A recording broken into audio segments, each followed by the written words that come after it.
everyone, welcome back to my YouTube channel can of biology with Ashna Siddiqui. आज की video में मैं डिस्कस करने वाली हूँ पार्ट 3 को। इससे प्रीवियस वीडियो में मैं पार्ट 1 और पार्ट 2 को ऑलरेडी डिस्कस कर चुकी हूँ, जिसमें हमने क्वेश्चन नंबर 1 से क्वेश्चन नंबर 20 तक के क्वेश्चंस देखे थे विद सॉल्यूशन। आज मैं डिस्कस करने वाली हूँ क्वेश्चन नंबर 21 से क्वेश्चन नंबर 30 तक। वीडियो को स्टार्ट करते हैं। Our first question is how many moles of HCl are there in 10 ml of solution with a concentration of 0.5 mole liter inverse। तो हमें इसमें नंबर ऑफ मोल्स पूछे गए हैं HCl के, जिसमें हमारा क्या है 10 ml ऑफ सॉल्यूशन हमारा दे रखा है और उसकी कंसंट्रेशन कितनी दे रखी है 0.5 मोल लीटर इनवर्स। तो इसके लिए हमारा फॉर्मूला है concentration of solution equals to number of moles upon volume. Volume क्या है हमारी लीटर में दे रखी है और क्वेश्चन में हमें क्या दे रखा है 10 ml मिलीलीटर में हमें दे रखा है और हमारा को किस में चेंज करना है लीटर में। तो सबसे पहले हम क्या करेंगे इस 10 ml को लीटर में चेंज कर लेंगे। तो हमारा क्या आ जाएगा 0.01 लीटर। हमने मिलीलीटर को लीटर में चेंज कर लिया। उसके बाद हम क्या करेंगे फॉर्मूले पे सारे वैल्यूज़ को पुट कर देंगे। हमारा कंसंट्रेशन ऑफ सॉल्यूशन कितना दे रखा था 0.5 मोल लीटर इनवर्स, हमने वहाँ पे डाल दी वैल्यू को। नंबर ऑफ मोल्स हमें निकालने हैं तो हमने उस वैल्यू को एक्स रख लिया। वॉल्यूम जिसमें हमने चेंज किया था मिलीलीटर को लीटर में, वो भी हमने वैल्यू पुट कर दी। उसके बाद हम क्या करेंगे क्रॉस मल्टीप्लिकेशन कर देंगे सिंपल ईजिली। एक्स की वैल्यू हमारी बाहर आ जाएगी और जो बाकी की वैल्यू है उनको हम क्रॉस मल्टीप्लिकेशन करके मल्टीप्लाई कर लेंगे। 0.5 mole litre inverse into 0.01 litre, इनका जब मल्टीप्लिकेशन करेंगे तो हमारी वैल्यू आ जाएगी और हमारा आंसर क्या आ जाएगा 0.05 मोल। 0.05 मोल। हमारा आंसर क्या हो जाएगा इसमें ऑप्शन ए। हमने ये वाला क्वेश्चन सॉल्व कर लिया। आई होप आपको समझ आ गया होगा। चलते हैं नेक्स्ट क्वेश्चन की तरफ। The process of using microbes and plants to break down or recycle environmental pollution is called। Microbes को यूज़ करके या प्लांट्स को यूज़ करके उसमें उसका ब्रेक डाउन करके रिसाइकिल इन्वायरमेंट पॉल्यूटेंट वो हमारा क्या कहलाता है। Option A biodegradation, option B bioremediation, option C amplification या ऑप्शन डी एनलिंग। ये तो हमारे डायरेक्ट आंसर हो जाएंगे। एम्प्लीफिकेशन नहीं हो सकता, एनलिंग नहीं हो सकता, तो हमारा बचा बायोडिग्रेडेशन और बायोरेमेडिएशन। तो ये इसका करेक्ट ऑप्शन होगा हमारा ऑप्शन बी बायोरेमेडिएशन, क्योंकि आप देख सकते हैं मैंने सॉल्यूशन भी दे रखा है यहाँ पे। Bioremediation is a process that uses mainly micro organism microbes as well as plant and microbial और plant enzyme to detoxify contaminants in the soil and the other environments. इसका आंसर क्या हो गया हमारा बायोरेमेडिएशन। हमारा क्वेश्चन नंबर 22 भी solve हो गया इजीली। नेक्स्ट चलते हैं question number 23। What function might you postulate for a polypeptide having a zinc finger motive. तो इसका भी मैंने यहाँ पे सॉल्यूशन दे रखा है। Zinc finger protein is a common DNA binding domain found in many transcription factor। तो इसका भी हमारा डायरेक्ट आंसर हो जाएगा ऑप्शन बी। हमें ये सब देखने की ही नीड नहीं है। Signal transduction, growth hormone receptor, transcription factor, cytoskeletal component. तो हमारा इसका आंसर क्या हो जाएगा option B is a correct transcription factor, यहाँ पे जैसे कि हमने देखा। अब चलते हैं नेक्स्ट क्वेश्चन की तरफ। Question number 24। Which of the following groups of antibodies can cross placenta. It is very most important question. ये हमारे जामिया मिलिया इस्लामिया के ही नहीं, अधिकतर MSc बायोटेक्नोलॉजी के एंट्रेंस एग्ज़ाम में पूछे जाते हैं कि ऐसा कौन सा एंटीबॉडी है जो कि प्लेसेंटा को क्रॉस कर देता है। तो इसका भी हमारा डायरेक्ट आंसर है immunoglobulin G, IgG। IgG is the only antibody class that significantly crosses the human placenta। ये हमारा इकलौता ऐसा एंटीबॉडी है जो कि ह्यूमन प्लेसेंटा को क्रॉस कर देता है। तो इसका आंसर हो जाएगा हमारा ऑप्शन बी, IgG। चलते हैं हमारा question number 25। An octapeptide composed of 4 repeating glycyl alanyl unit has.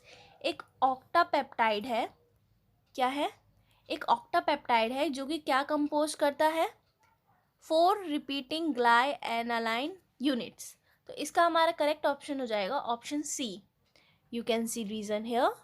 1 free amino group, 1 free amino group on a glycyl residue, and 1 free carboxylic group, and 1 free carboxylic group on an alanyl residue। तो हमारा इसका option C is correct. क्या हो जाएगा हमारा option C? Correct. Option A गलत। 1 free amino group on an alanyl residue, 1 free amino group on an analyl residue और 1 free carboxylic group on a glycyl residue, and option D भी गलत। 2 free amino and 2 free carboxylic group। इसमें कितने होते हैं? Simple है, 1 free amino group on an glycyl residue and 1 free carboxylic group on an alanyl residue। सो अब चलते हैं हमारा question number 26। A kind of covalent modification which occurs on both histones and DNAs। जो किस में अकर करता है? कौन सा कोवेलेंट मॉडिफिकेशन अकर करता है जो हिस्टोन में भी हो और DNA में भी हो? तो इसका हमारा आंसर हो जाएगा methylation, option A. A kind of covalent modification which occurs on both histone and DNA is methylation। जैसे कि आप यहाँ देख सकते हैं, both DNA methylation and histone modification are involved in stabilizing pattern of gene repressing during development। क्या है हमारा? methylation। आंसर क्या हो जाएगा हमारा? methylation। नेक्स्ट चलते हैं question number 27। The effect of auxin diffusing from the apical bud on the lateral shoot is known as। The effect of auxin diffusing, auxin का डिफ्यूजिंग करने वाला इफेक्ट जो कि कहाँ से है? एपिकल बर्ड से लेटरल शूट के ऊपर से। तो वो हमारा क्या कहलाता है? Option C, inhibitory effect. The effect of auxin diffusing from the apical bird on the lateral shoot is known as inhibitory effect, known as inhibitory effect. इसका भी हमारा डायरेक्ट आंसर था। सो हमारे कौन कौन से ऑप्शन गलत हो जाएंगे? Promoting effect, compensatory effect and supporting effect. Answer क्या हो जाएगा हमारा? Inhibitory effect. The effect of auxin diffusing from the apical bird on the lateral shoot is known as inhibitory effect. ये हमें याद रखना है। क्वेश्चंस बहुत टाइम रिपीट हो जाते हैं, तो शायद इस बार भी हो जाए 22 के सेशन में।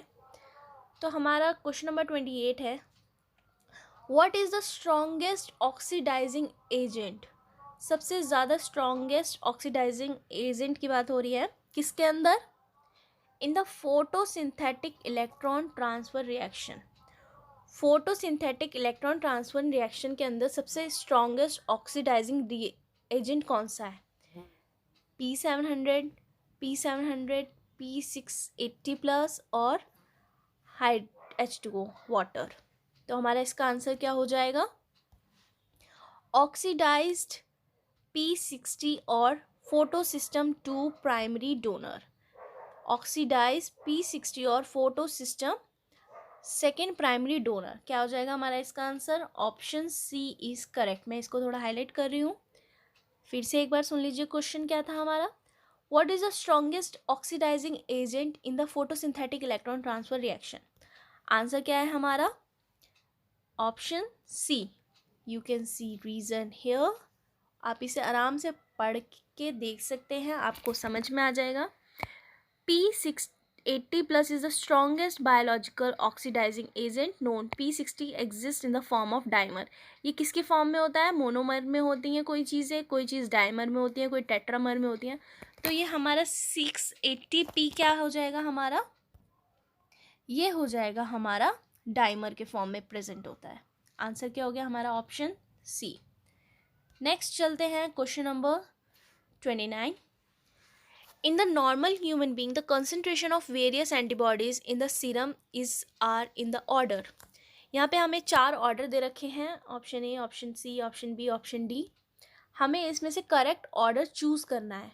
करेक्ट ऑर्डर चूज़ करने के लिए सबसे पहले हम सारे ही देखेंगे हमें क्या क्या ऑप्शन दे रखा है। ऑप्शन दे रखा है हमें एम, एंटीबॉडी ए, एंटीबॉडी जी, एंटीबॉडी ई। ये हमारा गलत हो जाएगा। क्यों? हम सिंपल आंसर देख लेते हैं। The gamma globulin band as seen in conventional serum protein electrophoresis consist of 5 immunoglobulins. कितने प्रेजेंट होते हैं हमारे immunoglobulins? 5। In normal serum about 80% of immunoglobulin is G. सबसे पहले हमारा सबसे ज़्यादा हाई रैंक में क्या प्रेजेंट होता है? IG इम्यूनोग्लोबिन कैपिटल G, जो कि प्लेसेंटा को भी क्रॉस कर देता है। ये कितना होता है? 80%। नेक्स्ट देखते हैं हम 15% इज इम्यूनोग्लोबिन ए।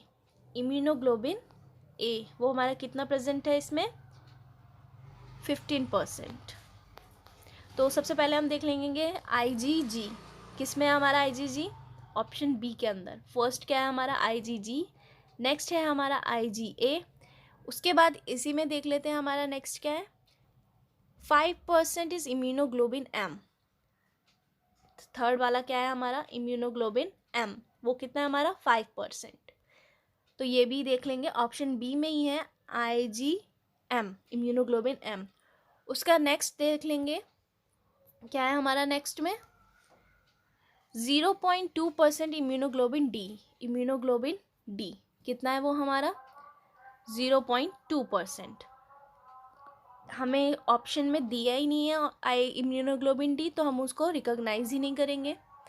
और उसके बाद लास्ट वन है हमारा and a trace is immunoglobulin E। Last one क्या है हमारा? इम्यूनोग्लोबिन E, जो कि एक ट्रेस एलिमेंट है। तो हमारा डायरेक्ट आंसर क्या हो जाएगा? Option B. इसको हम शॉर्टकट में ऐसे याद कर सकते हैं, गेम। एग्जाम में हम नहीं भूलेंगे। इसका हमारा शॉर्ट ट्रिक क्या है? Game. Immunoglobulin G, immunoglobulin A, immunoglobulin M और इम्यूनोग्लोबिन E। अगर हमारा D भी ऑप्शन में होगा तो वो ME के बिटवीन होगा, इन दोनों के बीच में। हमारा करेक्ट ऑप्शन क्या हो जाएगा?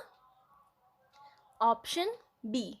रीज़न आपको बिल्कुल मैंने यहाँ पे दे रखा है। 80% immunoglobulin G, 15% immunoglobulin A, 5% immunoglobulin M, 0.2% immunoglobulin D और लास्ट वन इम्यूनोग्लोबिन E, जो कि हमारा ट्रेस एलिमेंट है। ये था हमारा क्वेश्चन नंबर 29।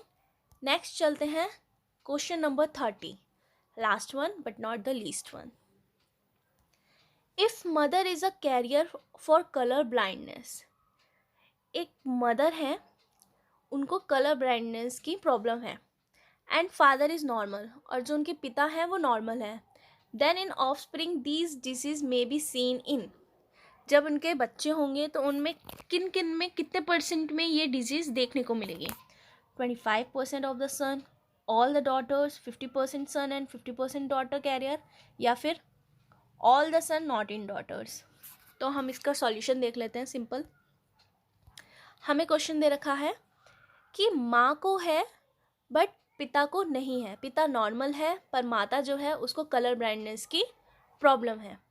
तो सबसे पहले हम इसको मान लेंगे colour blindness is an x linked recessive disorder, जो कि मदर के अंदर है। तो मदर के अंदर की हमारी क्या वैल्यू हो जाएगी? जीनोटाइप क्या हो जाएगा? XC कलर ब्लाइंडनेस और एक नॉर्मल।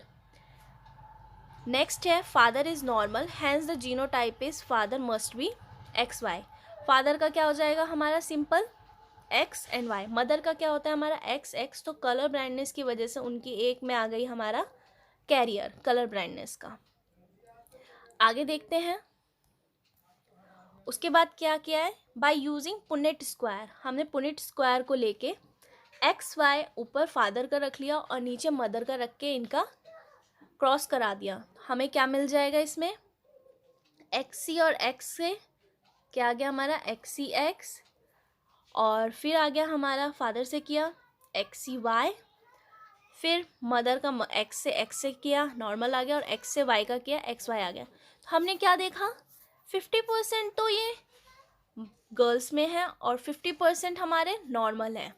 मतलब 50% हमारा बॉय में भी है, गर्ल में भी है, और 50% हमारे नॉर्मल है। तो हमारे पॉसिबल जीनोटाइप क्या आ गया? एक्स सी मतलब X C X, X C Y, X X and X Y. तो हमारा पॉसिबल फिनोटाइप क्या आ जाएगा, एक कैरियर डॉटर आएगा, एक अफेक्टेड सन आएगा, एक नॉर्मल डॉटर और एक नॉर्मल सन। तो हमारा टोटल रेशो क्या हो जाएगा इसका, 50% son and 50% daughter carrier, 50% son and 50% daughter carrier. तो ये था हमारा क्वेश्चन नंबर 30। आई होप आपको सारे क्वेश्चन समझ में आ गए होंगे। अगर आपको कोई भी प्रॉब्लम हो वीडियो में, किसी भी क्वेश्चन में प्रॉब्लम आ रही हो, तो आप मुझे कमेंट करके पूछ सकते हैं। मैं वहाँ पे आपको कमेंट का रिप्लाई ज़रूर करूँगी और उसका सॉल्यूशन निकालूंगी। Thanks for watching. If you like my video please like, share and subscribe. Can of biology with Ashna Siddiqui. Thank you.